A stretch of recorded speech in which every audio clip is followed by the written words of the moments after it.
बिस्मिल्लाहिर्रहमानिर्रहीम। अस्सलाम वालेकुम नाज़रीन मोहतरम, इससे पहले आप इस कहानी की 214 एक साथ सुन चुके हैं। अब किस्त 215 मुलाहिजा फरमाएं। अगर मैं उनके पीछे पीछे गली में मुड़ जाता तो उन्हें एहसास हो जाता कि कोई उनका ताक़ुब कर रहा था, और मैं फिलहाल उन्हें ये एहसास दिलाना नहीं चाहता था। मैं आगे निकलता चला गया। नहायत सुस्त रफ्तारी से कुछ फासला तय करके मैं एक छोटे से राउंड अबाउट तक पहुंचा। उस दोराहे पर इक्का दुक्का गाड़ियां आती जाती दिखाई दे रही थी। मैं राउंड अबाउट के गिर्द घूम कर वापस रवाना हुआ और उसी गली में जा पहुंचा। गाड़ी अब गायब हो चुकी थी। गली में नीम तारीकी और सन्नाटा था। उस मकान की बैरूनी दीवार और गेट बहुत ऊंचा था। उसके बावजूद अंदाजा हो रहा था कि वो एक शानदार मकान था। उस पर कोई नंबर, कोई नेम प्लेट वगैरह सेट नहीं थी। स्याह गेट सुर्ख मर्सिडीज को निकलने के बाद यूं साख्त खड़ा दिखाई दे रहा था, जैसे कोई जिन्नाती मखलूक अपने शिकार को हड़प करने के बाद दूसरे के इंतजार में घात लगाए खड़ी हो। मैं गाड़ी एन गेट के सामने रोक कर उतर आया। एक ही नजर में मैंने गर्दोपेश का जायजा ले लिया। मकान की दीवारों से फूलों से लदी बेलें झांक रही थीं। गेट के पिलर में कॉल बेल का बटन, 2 इंटरकॉम वगैरह मौजूद थे। मैंने एक लम्हा सोचा और इंटरकॉम के पास चमकता हुआ कॉल बेल का बटन दबा दिया। मुझे जेब में किसी मुलाकाती का विजिटिंग कार्ड पड़ा हुआ मिल गया। वो मैंने हाथ में थाम लिया। कॉल बेल अंदर कहीं दूर नहीं बल्कि गेट के अक्ब में ही कॉलबन गेट हाउस में बजी थी।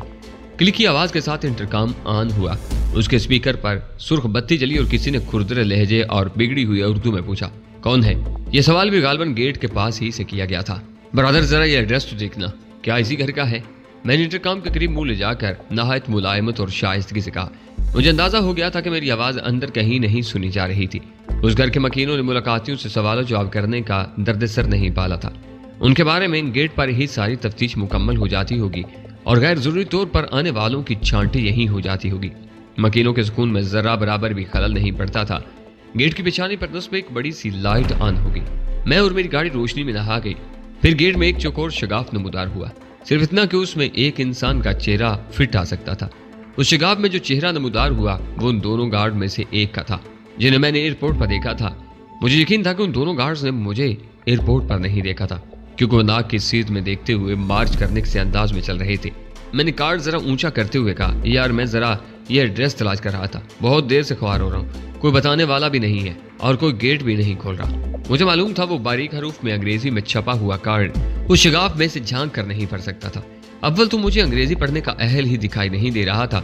मेरे दोस्ताना लहजे से उसके चेहरे पर फैली हुई दृष्टगी जरा कम हुई।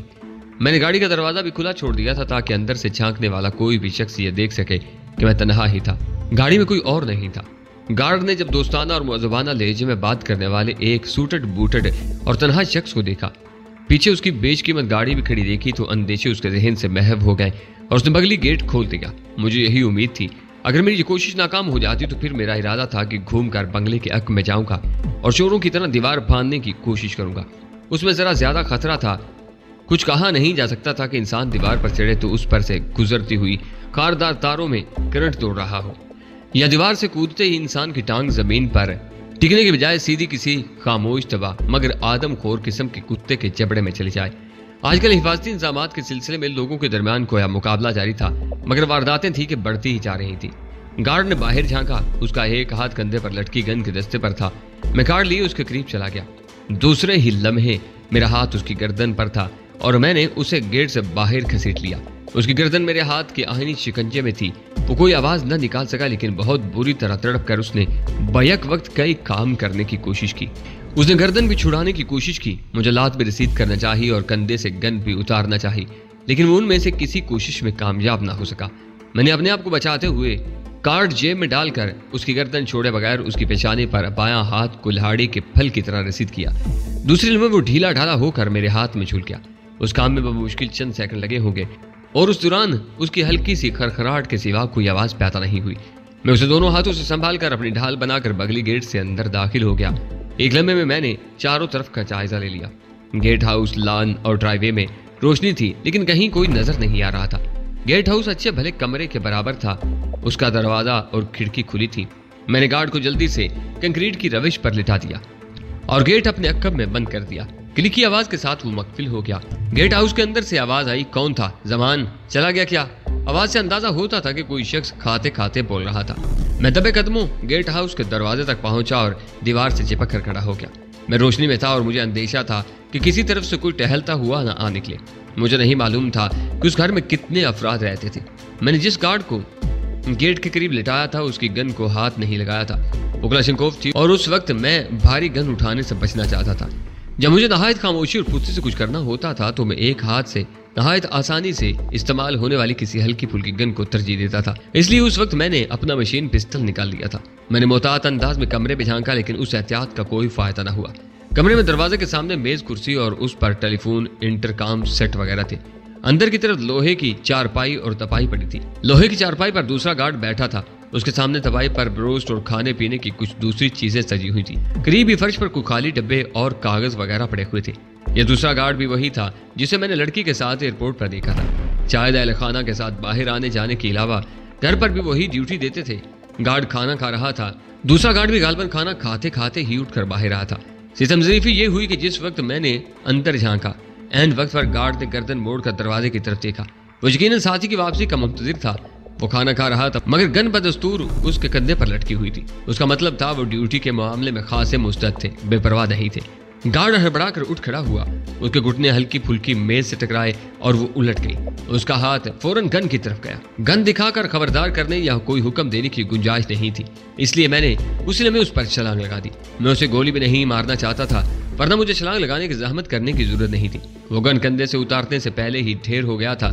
میں اسے لیتے ہوئے چارپائی پر گرا اور اس کے ساتھ میرے مشین پسٹل کا دستہ اس کی کن پٹی پر پڑا۔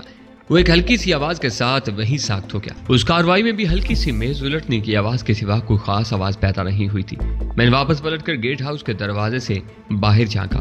باہر کا منظر چند لمحے پہلے جیسا ہی تھا۔ میں دبے قدموں باہر آ گیا۔ میں نے گیٹ کے پاس پڑے ہوئے گارڈ کو بھی اٹھا کر گیٹ ہاؤس کے اندر ہی لا کر چارپائی پر لٹا دیا۔ اس کی بیلٹ میں چابیوں کا ایک گچھا موجود تھا، وہ میں نے نکال لیا۔ وہاں موجود ٹیلی فون اور انٹرکام سیٹ وغیرہ اور ان کے پلگ موجود تھے۔ میں نے ان کے پلگ نکال کر سیٹ کمرے سے باہر رکھ دیے اور کمرے کو باہر سے مقفل کر دیا۔ اس تالے کی چابی گچھے میں موجود تھی، باقی چابیاں اگر اندر کے تالوں کی تھی تو ان کی گارڈز کے پاس موجودگی باعث حیرت تھی۔ چابیاں پاس ہونے کا مطلب تھا کہ وہ ضرورت پڑنے پر کسی بھی وقت مکان کے کسی بھی حصے میں جا سکتے تھے، بلکہ شاید وہ ضرورت پڑے بغیر بھی جا سکتے تھے۔ گویا وہ خاصے باعتبار اور بااختیار قسم کے گارڈ معلوم ہوتے تھے۔ میں اندر تو پہنچ گیا تھا اور گارڈز پر قابو پانا بھی کوئی مشکل کام نہیں ثابت ہوا تھا۔ اب دیکھنا تھا کہ آگے کیا کچھ میرا منتظر تھا۔ میں کنکریٹ کے اس پختہ روش پر آگے بڑھا جو ڈرائی وے کا کام دیتی تھی۔ اس پر وہی سرخ مرسیڈیز اور ایک چھوٹی سی سفید سوزوکی کھڑی تھی جو اس شاندار کار کے سامنے نہایت معمولی دکھائی دے رہی تھی۔ مکان کی اصل عمارت وسط میں تھی۔ لگتا یہی تھا کہ اس کے چاروں طرف لان تھا جس میں چلنے پھرنے کے لیے ماربل کی سلیبوں سے راستے بنے ہوئے تھے۔ اصل عمارت زیادہ لمبی چوڑی نہیں تھی، اس کے ارد گرد بہت زیادہ جگہ کھلی چھوڑ دی گئی تھی۔ اصل عمارت تاریکی میں ڈوبی ہوئی تھی، جبکہ چاروں طرف دودھیا، گلوبز اور فینسی لائٹس وغیرہ کی وجہ سے کافی روشنی پھیلی ہوئی تھی۔ مجھے نہیں معلوم تھا کہ ان کے سوئچ کہاں تھے، ورنہ میں انہیں آف کر رہا تھا، کیونکہ ان کی وجہ سے کافی حد تک روشنی میں رہتے ہوئے اصل عمارت کی طرف بڑھنا مجھے پڑ رہا تھا۔ کوئی باعث نہیں تھا کہ تاریک مکان کی کسی کھڑکی یا دروازے کے عقب سے کوئی آنکھ مجھے دیکھ رہی ہو، اور اصل دروازے تک پہنچنے سے پہلے ہی کوئی میرا استقبال کر سکتا تھا۔ میں چار دیواری کے قریب چلنے لگا۔ اس طرح روشنی کم تھی، چار دیواری کے اوپر خاردار تاریں موجود تھیں۔ اس کا مطلب تھا کہ بغل میں پچھلی طرف سے داخل ہونا بھی میرے لیے کافی مشکل ہوتا۔ میرے پاس اب چابیاں تو موجود تھیں، لیکن میں نے فیصلہ کیا کہ پہلے اصل عمارت کے چاروں طرف ایک چکر لگا دوں۔ دائیں طرف لان نہیں، صرف بغلی گلی تھی۔ میں مشین پسٹل ہاتھ میں نہایت محتاط انداز میں دیوار کے قریب رہتے ہوئے اس گلی سے گزر کر کونے تک پہنچا۔ کونے پر چھوٹا سا ایک الگ پورشن تھا، یہ یقیناً سرونٹ کوارٹر تھا، مگر اس کے دروازے پر تالا لگا ہوا تھا۔ ممکن تھا وہ گارڈ یہاں رہتے ہوں یا یہ کچھ اور ملازموں کی رہائش ہو، مگر اس وقت کہیں گئے ہوں گے۔ سرونٹ کوارٹر کی اور سے میں نے مزید آگے جھانکا تو عقبی لان نظر آیا۔ یہ لان سامنے والے لان سے زیادہ بڑا تھا اور اس کے وسط میں ایک مستطیل سوئمنگ پول تھا۔ سوئمنگ پول زیادہ بڑا تو نہیں تھا، لیکن نہایت اعلیٰ ساز و سامان سے مزید تھا اور بہت خوبصورت تھا۔ گو کہ وہاں روشنی زیادہ نہیں تھی، مگر پھر بھی ہر چیز کی خوبصورتی اور معیار نمایاں تھا۔ دھیمی دھیمی روشنی میں پول کا پانی جھل رہا تھا، مدھم ہوا کے جھونکے اس میں صرف معمولی سا ارتعاش پیدا کر رہے تھے۔ پول کے قریب بلندی پر لمبا سا ایک ڈرائیونگ بورڈ بھی موجود تھا، لیکن اس وقت جو لائٹس آن تھیں ان کا رخ چونکہ نیچے کی طرف تھا، اس لیے بورڈ تقریباً اندھیرے میں تھا۔ میں پسٹل ہاتھ میں لی آہستگی سے ماربل کی روش پر آگے بڑھا۔ मेरी नजर लान पर लहराते हुए हर पौधे और अकबी दीवार के साथ मौजूद हर दरख्त का जायजा ले रही थी, जो धीमी हवा में धीरे धीरे हिलते हेवलों की तरह दिखाई दे रहे थे। न जाने क्यों मुझे शुबा हो रहा था कि वहां कोई मौजूद था, जो शायद सांस रोके मेरी हरकत और सुकनात का जायजा ले रहा था। मेरी आंखें उसे तलाश करने में नाकाम थी, जबकि मैं रोशनी में था। यूं मैं गोया बहुत बड़ा खतरा मोल ले रहा था, लेकिन खतरे के एहसास को जहन से झटकने की कोशिश कर रहा था। मैंने फर्ज कर लिया था कि मुल्कजे अंधेरे में अगर कहीं किसी चीज की ओट में कोई मौजूद था तो उसके पास गन नहीं थी, वरना वो अब तक उसे इस्तेमाल कर चुका होता या मुझे ललकार चुका होता। मैं स्विमिंग पूल के किनारे जा पहुंचा। टाइलों के फर्श पर खड़े होकर मैंने अहमकों की तरह आंखें फाड़ फाड़ कर पोल में बिछाका कि कहीं कोई सांस रोक कर उसकी तह में तो नहीं बैठा हुआ था, लेकिन ऐसा नहीं था। नीली टाइलों वाले फर्श पर शफाफ पानी में कोई नजर न आया। अचानक मेरे अकब से बुलंदी से आवाज आई, तुम्हें शायद मेरी तलाश है। आवाज निस्वानी और नहायत खुमार आवर सी थी। मैं किसी भी किस्म की सूरत हाल में अपने असाब को काबू में रखने में अक्सर कामयाब रहता था, लेकिन उस वक्त असाब शायद कुछ ज्यादा ही कशीदा थे। उस आवाज ने मेरे असाब पर कुछ ऐसा ही असर किया जैसे वायलिन के तने हुए तारों पर अचानक किसी ने हाथ मार दिया हो। मैं उछल कर मुड़ा और स्विमिंग पूल के किनारे की चिकनी टाइलों से फिसल कर पानी में गिरते गिरते बचा। मेरी उस अंदाज पर मुतरन्नम हंसी उभरी। हंसी क्या थी, वह किसी ने चांदी की तश्तरी में मोती लुढ़का दिए थे। हंसी सिर्फ मुतरन्नम ही नहीं थी, उसमें एक खास किस्म की जज्बात खेजी भी थी। गर्दन घुमाते ही मैंने उसे देख लिया। वो ड्राइविंग बोर्ड के सिरे पर एक हेवले की तरह खड़ी थी। मुझे उसकी वजह भी फौरन ही मालूम होगी कि मैं चंद में पहले उसे क्यों नहीं देख सका था। उस वक्त यकीनन ड्राइविंग बोर्ड पर ऊंधी लेटी हुई थी, बल्कि शायद उससे चिपकी हुई थी, इसलिए मैं नीचे से उसे नहीं देख सका था। शायद वो जानबूझकर इस तरह लेटी हुई थी और मुझे चोरों की तरह फूंक फूंक कर कदम रखते देखकर महसूस हो रही थी। कम अज कम उसकी हंसी तो यही बता रही थी। मेरे पिस्टल का रुख गैर इरादी तौर पर उसकी तरफ हो गया था। वो जल्दी से बोली, अहमद गोली न चला देना, मेरे पास कोई हथियार नहीं है। उसने दोनों हाथ उठा दिए। कम अज कम उसके हाथों में कोई हथियार नहीं था। वो तैराकी के लिबास में थी। मैंने गहरी सांस ली और पिस्टल नीचे कर लिया। शेड वाली लाइट्स का रुख नीचे की तरफ होने की वजह से मैं उसे साफ तौर पर नहीं देख सकता था। मैंने मुलायमा से कहा, तुम नीचे आना पसंद करोगी? क्यों नहीं, वो बिला तामुल बोली। मेरा ख्याल था कि वो डाइविंग बोर्ड की सीढ़ी के रास्ते नीचे आएगी, मगर उसने हाथ कुछ और बुलंद करके डाइविंग बोर्ड को हल्का सा झकोला देकर किसी डोल्फिन की तरह सर के बल गड़ाब से पानी में छलांग लगा दी। कुछ पानी उछलकर मेरे सूट पर भी गिरा। सूट काफी हद तक गीला हो गया था। उसने पानी से सर उबारा तो मैंने उसे घूरा। शायद वो मेरे तासुरात देखकर एक बार फिर हंसी। उसके बालों का जूड़ा यकीनन बड़े एहतमाम से बंधा हुआ था, क्योंकि वो सर के बल पानी में छलांग लगाने के बावजूद उस तरह कायम था जिस तरह मैंने एयरपोर्ट पर देखा था। तो तकरीबन पूरी की पूरी सतह आब पर उभर आई और किसी मछली किसी मशाकी से धीरे धीरे दायरे में तैरने लगी। मैंने गहरी नजर से उसके सरापा का जायजा लिया और जरा ऊंची आवाज में कहा, कौन कहता है तुम्हारे पास हथियार नहीं है? तुम तो सरापा या असला खाना हो। वो गोता मार कर नीचे चली गई। चंद सेकंड बाद दोबारा उबर कर उसने गर्दन तेजी से इधर उधर घुमाकर पानी छटका और पहले से ज्यादा भरपूर अंदाज में हंसकर बोली, तुम्हारी आंखें बड़ी बदमाश हैं, जरा नवाजी है तुम्हारी। मैंने गर्दन को खम देते हुए कहा, वैसे ये खादम सिर्फ आंखों की हद तक बदमाश नहीं है, मुझे मालूम है। और शौक मुस्कुराहट के साथ बोली। रोशनियां स्विमिंग पूल पर मुर्तकिज थीं। मैं अब उसे कुछ ज्यादा ही अच्छी तरह देख सकता था और उसके नतीजे में अपने जिस्म में सनसनी महसूस कर सकता था। ताहम मैं अपने गिरदोपेश से अब भी बेखबर नहीं था। मुझे एहसास था कि मेरे हक में मकान का पिछला दरवाजा था।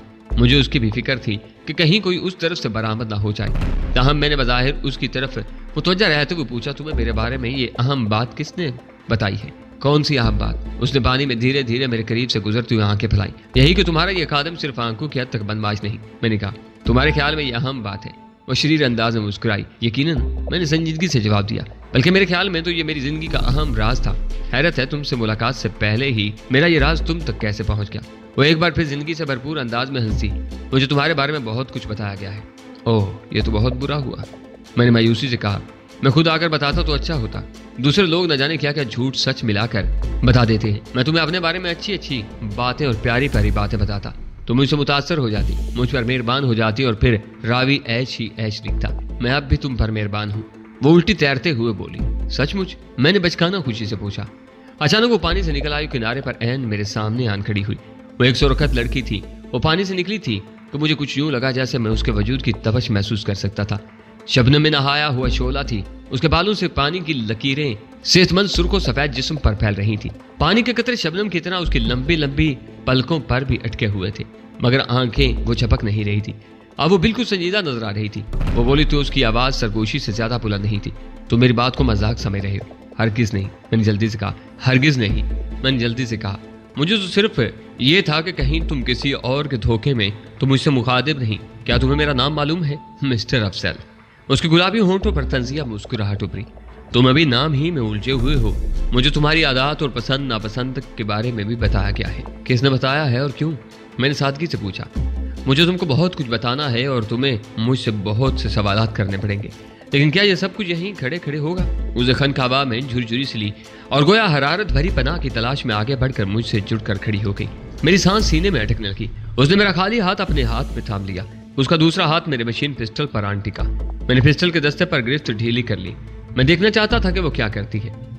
उसने पिस्टल मेरे हाथ से निकाला, नहायत आजगी से मेरे कोट की अंदरूनी जेब में डाला और इत्मीनान की एक खफीफ सी लहर मेरे असाब से गुजरी। लेकिन अब भी मैं चौकस था। मैंने उसकी आंखों में झांका जो यकायक ही नहायत ख्वाबनाक सी दिखाई देने लगी थी।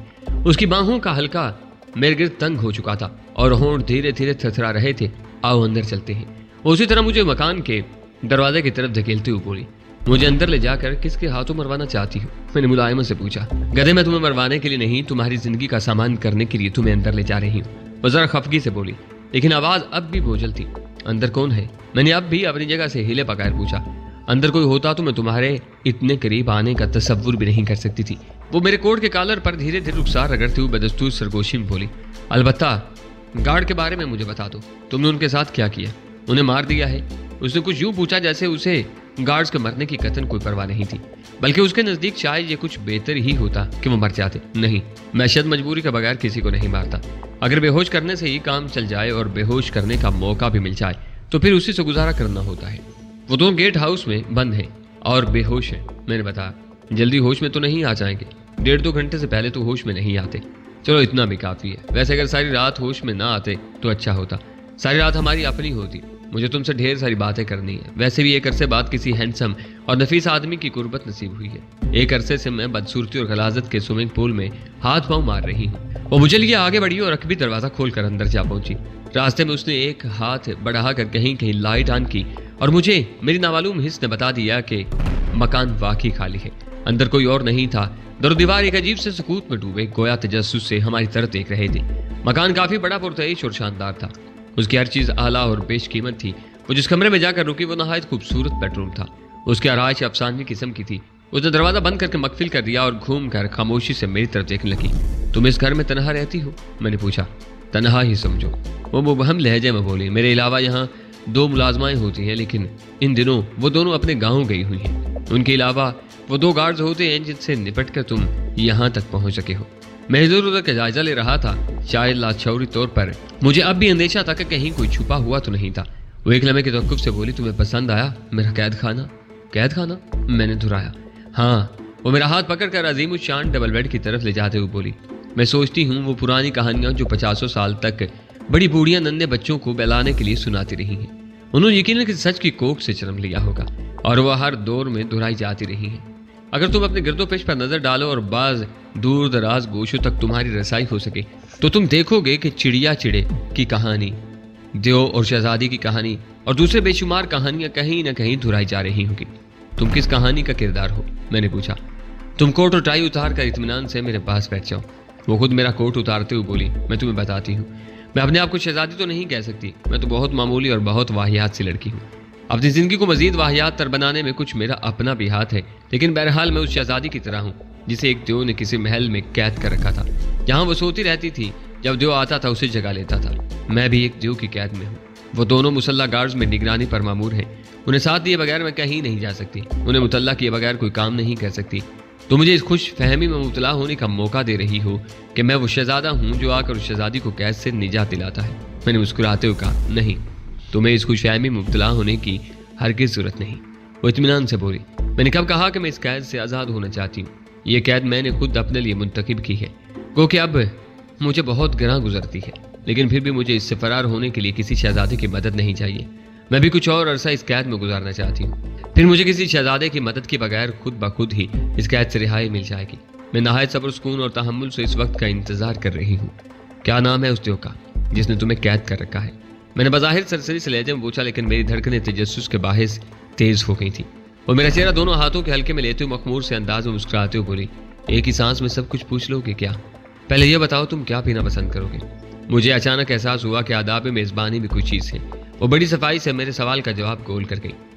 پھر مجھے چپ دیکھ کر وہ بولی، خفا ہونے کی ضرورت نہیں، میں تمہیں سب کچھ بتا دوں گی، لیکن ذرا صبر سکون سے، مرحلہ وار، اپنے موڈ کے مطابق بتاؤں گی، اتنے بےتاب مت ہو، بےتابی کسی بھی کام میں اچھی نہیں ہوتی۔ مجھے بھی یہ سن کر اطمینان ہو گیا ہے کہ گارڈز 1.5-2 گھنٹے سے پہلے ہوش میں نہیں آئیں گے۔ اگر وہ ہوش میں آ کر اس کمرے میں کچھ شور شرابہ کرنے لگیں تو تم جا کر ان کی کھوپڑیوں پر ایک ایک ڈنڈا رسید کر کے انہیں مزید کچھ دیر کے لیے بے ہوش کرانا۔ تمہارے لیے یقیناً یہ کام مشکل نہیں ہوگا۔ میں نے اپنے آپ کو ڈھیلا چھوڑ دیا، اس تبدیلی کو محسوس کرتے ہوئے بولی، ہاں یوں ٹھیک ہے، بالکل ریلیکس ہو کر بیٹھو اور اب بتاؤ تم کیا پیو گے؟ میرے پاس صرف اس وقت یہ 3 ڈرنکس ہیں۔ وہ اٹھ کھڑی ہوئی۔ میرا مطلب کہ ان میں کوئی ڈرنک نہیں۔ میں نے سر ہلایا۔ تم غالباً وسکی پینا پسند کرو گے؟ وہ بھی مل جائے گی۔ اس کے لیے مجھے کچن تک جانا پڑے گا۔ وہ بولی، نہیں، اس کے لیے تمہیں فریج تک جانا پڑے گا۔ میں نے بیڈ روم فریج کی طرف اشارہ کیا۔ میری محبوب ترین ڈرنک کا نام سادہ اور ٹھنڈا پانی ہے، میں صرف اس کو پی کر ریلیکس ہوتا ہوں۔ واقعی تم سچ بول رہے ہو یا محض احتیاطاً نہیں پی رہے؟ اس نے حیرت اور بے یقینی سے میری طرف دیکھا۔ میں سچ بول رہا ہوں، اگر محض احتیاط کر رہے ہو تو اس کی ضرورت نہیں۔ اس نے گویا مجھے سمجھانا بہتر سمجھا۔ میں نے پہلی ہی ملاقات میں تمہیں اپنا دوست، اپنی خلوت کا ساتھی بنا لیا ہے۔ اب کسی احتیاط کی ضرورت نہیں، تمہیں ہر احتیاط کو بھول جانا چاہیے۔ احتیاطوں کو تو میں اس وقت ہی بھول گیا تھا جب میں نے تمہیں سوئمنگ پول میں تیرتے دیکھا تھا۔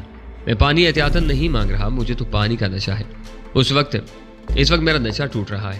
میں خود ہی اٹھ کر فریج تک جا پہنچا اور بوتل نکال کر پانی گلاس میں ڈیل کر اس طرح چسکیاں لینے لگا جیسے وہ پانی نہیں کچھ اور تھا۔ وہ ایک دیوار گیر الماری کی طرف بڑھتے ہوئے بولی، مجھے تمہارے بارے میں بتایا تو گیا تھا کہ تم پیتے نہیں ہو، لیکن مجھے یقین نہیں آیا تھا۔ تمہیں واقعی یقین نہیں کرنا چاہیے تھا، میں تو پیتا ہی ہوں، خود ہی دیکھ لو، اس وقت بھی پی رہا ہوں۔ میں نے پانی کا گلاس ہاتھ میں بلند کرتے ہوئے اسے دکھایا۔ وہ عجیب سے انداز میں مسکرائی اور گھوم کر الماری کا سلائڈنگ ڈور کھولنے لگی۔ دروازہ کھلا تو میں نے دیکھا وہ ایک چھوٹی سی دیوار گیر بار تھی۔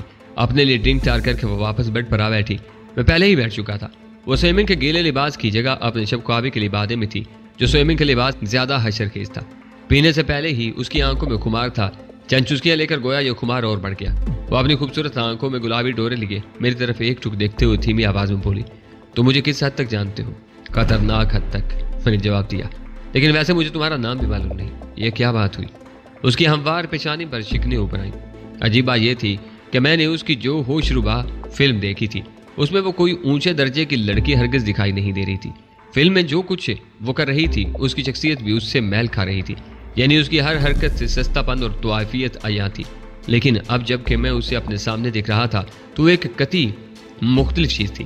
فطری مد و جزر کی بات اور تھی، لیکن حقیقت یہ تھی کہ فلم میں مجھے صحیح معنوں میں اس کی ذات میں کوئی خاص کشش محسوس نہیں ہوئی تھی، لیکن اسے سامنے اور قریب دیکھ کر احساس ہوا تھا کہ وہ تو سرتاپا ہی کشش تھی۔ وہ ایک بالکل بدلی ہوئی شخصیت تھی۔ اس کی شخصیت اس کی حرکات و سکنات میں ایک خاص قسم کا اعلیٰ پن نمایاں تھا۔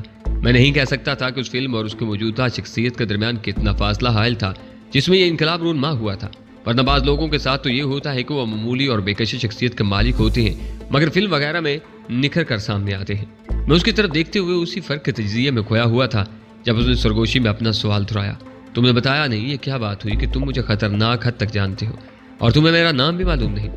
میں نے اسے اصل بات بتا کر اس کا رد عمل دیکھنے کا فیصلہ کیا۔ بات یہ ہے، میں نے گہری سانس لے کر کہا، مجھے حقیر اور نکمے انسان کو تمہاری ایک عظیم الشان فلم دیکھنے کا اتفاق ہوا ہے جس میں تم زمانہ غار کے بلکہ اس سے بھی پہلے کے لباس میں تھی اور میدان کارزار میں بڑی عمدہ جنگی صلاحیتوں کا مظاہرہ کر رہی تھی۔ اس لحاظ سے گویا میں نے تمہیں بہت قریب سے جان لیا، لیکن تمہارا نام مجھے واقعی معلوم نہیں۔ اس کے چہرے پر ایک رنگ سا کر گزر گیا۔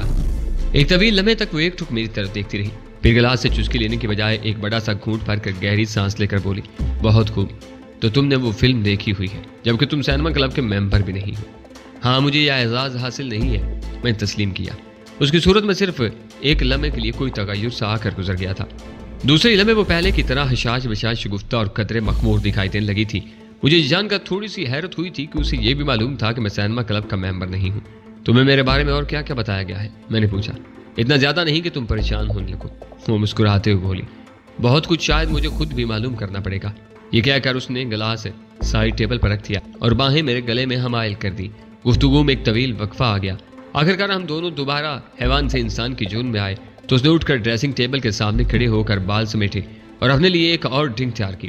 چند لمحے وہ خاموشی سے چسکیاں لیتی رہی، پھر خود ہی بولی، مجھے تمہارے بارے میں تھوڑا بہت بتایا گیا تھا اور تمہاری تصویر بھی دکھائی گئی تھی۔ کیوں؟ میں نے اپنا سوال دہرایا۔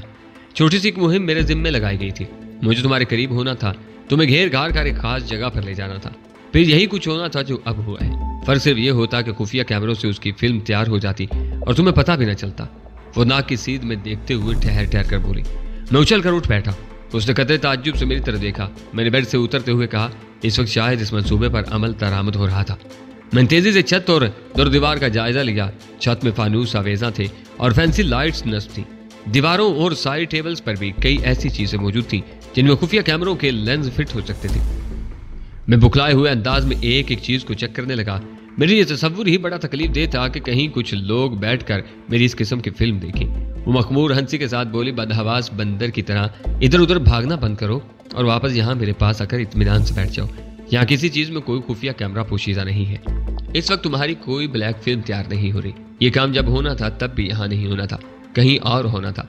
अभी तो उसकी तैयारियां ही नहीं हो सकी हैं। अभी तो मुझे तुमसे दोस्ती बढ़ाना थी, फिर न जाने कितने दिन बाद ये नौबत आना थी। मैंने रुक कर पलट कर उसकी तरफ देखा। उसका चेहरा तमतमा रहा था। दहकते होंठों के गोशों से हंसी फूट रही थी। मखमूर आंखों में सितारे से झिलमिला रहे थे। वो गोया मेरी हालत से माजूज हो रही थी। एक लम्हे के तवक्कुफ के बाद वो बोली, ये तो महज इत्तेफाक है कि मुझे इस मुहिम पर नहीं निकलना पड़ा।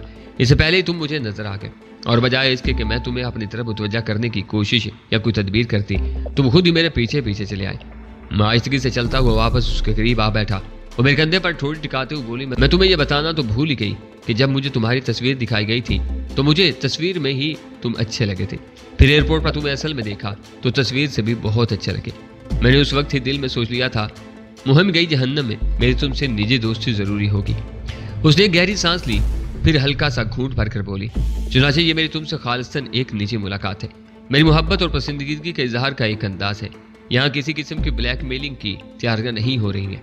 ये अचानक और गैर मुतवक्का मुलाकात सिर्फ इसलिए मुमकिन हो गई कि तुमने घर में घुसकर गार्ड्स को काबू में कर लिया, वरना शायद अभी ये सब कुछ ना हो सकता। उसने एक बार फिर गिलास होंठों से लगा लिया। बहुत तेज रफ्तार है मोहब्बत तुम्हारी। मैंने ठंडी सांस लेकर कहा, एक ही सेकंड में अलग से ये तक जा पहुंची। जिन रास्तों से मैं गुजर चुकी हूँ और जहाँ पहुंच चुकी हूँ वहाँ ये तो नहीं हो सकता कि पहले मैं तुम्हें खुशबू में बसा एक खत गुलाबी लिफाफे में डालकर किताब में रख कर दी थी, जिसमें 15 सफ़े भरने के बाद घुमा फिरा कर बताया गया होता कि तुम मेरे ख्वाबों की शहजादी हो। और यह भी नहीं हो सकता था कि मैं साल डेढ़ साल नजरें झुकाए तुम्हारे सामने से गुजरती रहती और तुम्हारी तरफ से उस किस्म के किसी खत का इंतजार करती रहती जो यकीनन तुमने कभी नहीं लिखना था। ठीक कहा तुमने, मैंने अपने लिए गिलास में पानी न ढेलते हुए कहा, लेकिन ये तो बताओ कि मेरे खिलाफ ब्लैकमेलिंग की जरूरत किसे और क्यों आन पड़ी थी? शुबा पाया जाता कि तुम्हारे पास 2 खास फिल्मों की केस्ट मौजूद है। एक तो इस बात को यकीनी बनाया जाना था कि तुम उन्हें कहीं किसी भी सिलसिले में इस्तेमाल न करने पाओ। उसके जवाब में तुम्हारी भी केस तैयार हो जिसकी बुनियाद पर सौदेबाजी की जा सके। आखिर मर्द की भी अपनी एक इज्जत होती है, खसूसन तुम जैसे सरकर्दा और मुमताज शहरी की। वो शरीर अंदाज में मुस्कुराई। हाँ, इसमें तो कोई शक नहीं। मैंने संजीदगी से कहा, मैं हरगिज नहीं पसंद करूंगा कि मेरी कहीं इस किस्म की कोई केस्ट या तस्वीर पाई जाए। उसके लिए कत्लो गारत हो सकता है। तो फिर इस किस्म की हरकतें मत किया करो ना। वो शरारत से मुस्कुराई। मैं कहाँ करता हूँ। मैंने ठंडी सांस लेकर कहा, तुम जैसी मुअज़्ज़ज़ और हुनरमंद खवातीन मुझे मजबूर कर देती हैं। आखिर मैं इंसान हूँ, फरिश्ता नहीं। अच्छा ही है तुम इंसान हो। फरिश्ता होना बड़ी अननेचुरल सी बात होती है और मुझे इस पर बड़ी मायूसी होती है। उसे गिलास होंठों से लगा लिया। वो 2 फिल्में कौन सी हैं जिनके बारे में शुबा पाया जा रहा है? तो वो मेरे पास है। उनमें से एक तो मेरी ही है, जिसके बारे में तुम एतराफ़ कर चुके हो कि तुम देख चुके हो। इसका मतलब है कि वो तुम्हारे ही पास होगी, क्योंकि वो सिनेमा क्लब में नहीं चली है और उसका सिर्फ एक ही वीडियो प्रिंट बना था जो किसी के हाथ से निकल गया है। जरूरी तो नहीं है कि वो फिल्म मेरे ही पास मौजूद हो, मुमकिन है मैंने किसी और के पास देखी हो। मैंने कहा, तुम्हें मुझसे झूठ बोलने की कोई जरूरत नहीं। मैं भी तुमसे कोई झूठ नहीं बोल रही हूँ। वो कदरे बेजारी से बोली, मुझे उस फिल्म से या उसे वापस हासिल करने से कोई दिलचस्पी नहीं है। वो खास सिनेमा हालों में चलने लगे मेरी बला से। मेरी सेहत पर उससे कोई फर्क नहीं पड़ेगा। मैं वैसे भी कुछ अरसे तक इस मुल्क से निकल जाऊंगी। बहुत खूब, बहुत बेखौफ लड़की हो, हालात ने बना दिया है। दूसरी फिल्म कौन सी है? मैंने पूछा। वो ठंडी सांस लेकर बोली, तुम मासूम बन बनकर सवाल करते रहो, मैं तुम्हारे हर सवाल का जवाब देती रहूंगी। तुम किसी सवाल का जवाब मत देना और कोई बात मत बताना। पहले तुम्हारी जुबान से तो कुछ गुत्थियां सुलझ जाएं, फिर मैं भी वो सब कुछ बता दूंगा जो मुझे मालूम होगा। वैसे मेरा ख्याल है मुझे कुछ भी मालूम नहीं है। मैंने पुरख्याल लहजे में कहा, मुझे तो दर हकीकत सभी कुछ तुमसे मालूम करना है। तुम दूसरी फिल्म के बारे में कुछ बताने लगी थी। दूसरी फिल्म भी उसी किस्म की खराबात पर मबनी थी। वो एक और लड़की की थी, उसका नाम मोना था। वो फिल्म भी गालबन तुम्हारे ही पास है। उसने सवालिया नजरों से मेरी तरफ देखा। नाम पर याद आया, तुमने अभी तक अपना नाम मुझे नहीं बताया। मैंने एक बार फिर उसके सवाल से पहलू बचाते हुए कहा, وہ استزائیہ سے انداز میں مسکرائی، پھر کندھے اچکا کر بولی میرا نام فرح ہے۔ اس نے میری آنکھوں میں جھانکا، اب یہ مت کہنا کہ یہ بڑا خوبصورت نام ہے، اس طرح کا کوئی جھوٹ مجھے اچھا نہیں لگے گا۔ میرا اس قسم کا جھوٹ بولنے کا کوئی ارادہ نہیں تھا۔ میں نے گویا اسے تسلی دی، یہ ایک عام سا نام ہے، لیکن میں اتنا ضرور کہوں گا کہ یہ ایک نہایت خاص لڑکی کا عام سا نام ہے۔ Thank you. وہ میرے بازو پر سر ٹکاتے ہوئے بولی فرح۔ میں نہایت دھیمے لہجے میں کہا، اب ہم اس اہم سوال کی طرف آتے ہیں جو اب تک چکنی مچھلی کی طرح پھسل کر کبھی ادھر کبھی ادھر لڑک رہا ہے۔ سوال یہ ہے کہ ان دونوں فلموں کی ضرورت کسے آن پڑی ہے؟ پیر دانش کو۔ اس کی سرگوشی اتنی مدھم تھی کہ اگر ہم جڑے نہ بیٹھے ہوتے تو شاید میں نہ سن سکتا۔ ایک لمحے کے لیے میں بالکل خاموش رہا، میں حیرت کا اظہار بھی نہ کر سکا۔ میرے جسم میں ایک عجیب سی سنسنی سی دوڑ رہی تھی، میں اس کے تھمنے کا منتظر تھا۔ شاید میرے لاشعور کی کسی کوشے میں یہ توقع موجود تھی کہ مجھے پیر دانش کا نام سننے کو ملے گا۔ اس کے باوجود نہ جانے کیوں مجھے حیرت کا شدید جھٹکا لگا تھا۔ میں اسے برداشت کرنے کی کوشش کر رہا تھا، میں نے اپنا چہرہ سپاٹ رکھنے کی ہر ممکن کوشش کی تھی، لیکن وہ بغور میرے چہرے کا جائزہ لیتے ہوئے بولی تمہیں حیرت ہوئی ہے نا؟ ہاں۔ میں نے یہ اعتراف کرنے میں کوئی حرج محسوس نہیں کیا۔ ایسی عظیم سماجی شخصیت اور اسے کن چیزوں کی ضرورت آن پڑی ہے؟ عظیم سماجی شخصیت۔ وہ استزائیہ سے انداز میں ہنسی، تم اس کے بارے میں اور کیا جانتے ہو؟ کچھ بھی نہیں، میں نے جواب دیا۔ جاننے کی کوشش کر رہا ہوں، میرا دل کہہ رہا ہے کہ تم مجھے اس کے بارے میں بہت کچھ بتا سکتی ہو۔ سب سے پہلے تو تم مجھے یہ بتاؤ تمہارا اس سے کیا رشتہ ہے؟ میں اس کی داشتہ ہوں، اس نے سپاٹ لہجے میں جواب دیا۔ اوہ، میں نے بے اختیار سیٹی بجائے، بڑا ہی سنسنی خیز رشتہ ہے۔ پھر میں نے گویا از سر نوز گرد و پیش کا جائزہ لیتے ہوئے کہا، ویسے میں یہ ضرور کہوں گا کہ پیر دانش بڑا دل والا اور باذوق آدمی ہے۔ داشتہ کو کس ٹھاٹ باٹ اور شان و شوکت سے رکھا ہوا ہے، تمہیں شاید اس کی دولت کا اندازہ نہیں ہے، اسے تمہیں اس کی داشتہ کے رہن سہن پر حیرت ہو رہی ہے۔ ویسے خیر تمہیں تو کیا، شاید اسے خود بھی اپنی دولت کا اندازہ نہیں ہے۔ اس کی سمجھ میں نہیں آتا کہ دولت کو کہاں خرچ کرے، اور دولت ہے کہ بڑھتی ہی جا رہی ہے۔ ایک لمحے کے لیے خاموش ہونے کے بعد وہ بولی، ویسے میرے علاوہ بھی اس کی 2 داشتائیں ہیں، یا پھر یوں کہنا چاہیے کہ کم از کم 2 ایسی ہیں جن کا مجھے علم ہے، وہ بھی اسی ٹھاٹ باٹ اور شان و شوکت سے رہتی ہیں، لیکن مسلح محافظوں کا پہرا ان پر بھی ہے، گارڈز کے بغیر وہ بھی کہیں قدم نہیں نکال سکتی۔ ان میں سے ایک کی عمر تو بمشکل 18 سال ہے۔ اس کے علاوہ ہفتے 2 مہینے کے لیے جو عورتیں پیر دانش کی زندگی میں آتی رہتی ہیں وہ الگ ہیں، اور اس کی 3 بیویاں بھی ہیں۔ میں نے گویا یاد دلا، ہاں 3 بیویاں بھی ہیں۔ اس نے ساری لا کر تائید کی، خبیث کہیں کا، بڑی ہی قبضہ پسند سی طبیعت پائی ہے اس نے۔ میں نے گویا جل کر کہا، ہم جیسے قناعت پسندوں کا استحال کر رہا ہے، پرانے بادشاہوں کی طرح پورا حرم آباد کر رکھا ہے۔ وہ جو ایک انگریزی فلم آئی تھی جس کے نام کا اردو میں ترجمہ کیا گیا تھا ہوس کا پجاری، وہ کہیں اسی کے بارے میں تو نہیں تھی؟ وہ ٹانگیں بستر پر پھیلاتے ہوئے کراہنے کسی انداز میں ہنسی اور بولی، اس وقت سنجیدگی سے بات ہو رہی ہے، خواہ مخواہ بیچ میں ٹکڑے مت لگاؤ۔ ویسے تمہاری اطلاع کے لیے عرض ہے کہ کبھی کبھی وہ اپنی داشتاؤں کے پاس مہینہ نہیں آتا۔ بیویوں بیچاریوں کا تو نہ جانے کیا حال ہوگا، کیونکہ بیویاں تو پھر بیویاں ہی ہوتی ہیں۔ زیادہ ہوس اسے صرف اس بات کی ہے کہ وہ جو لڑکی اسے بہت زیادہ بھا جائے وہ بس ہر وقت اس کی رسائی میں رہے، وہ جب چاہے اس کے پاس جا سکے۔ اس مقصد کے لیے وہ بہت دولت خرچ کرتا ہے۔ اس نے تمہیں میرے بارے میں بلیک میلنگ اسٹف تیار کرنے کی مہم پر لگایا تھا، میں نے تصدیق چاہی۔ وہ اس بات میں سر ہلاتے ہوئے بولی، ابھی اس کی تیاریاں نہیں ہوئی تھی، ابھی صرف بات چیت ہوئی تھی۔ مجھے تمہارے بارے میں بتایا گیا تھا کہ تم مستقبل قریب میں پیر دانش کی ذات اور اس کے کچھ کاروبار کے لیے خطرہ بن سکتی ہو۔ اطلاعات بتاتی تھی کہ تم میں اس سے ٹکرانے کی طاقت بھی موجود تھی۔ یہ اطلاعات پیر دانش کے لیے بہت تشویشناک تھی۔ تمہیں قابو میں کرنا، تمہارے پر کاٹ کر رکھنا اس کے خیال میں ضروری ہو گیا تھا۔ ضرورت پڑنے پر تمہارا پتہ بھی صاف کیا جا سکتا تھا۔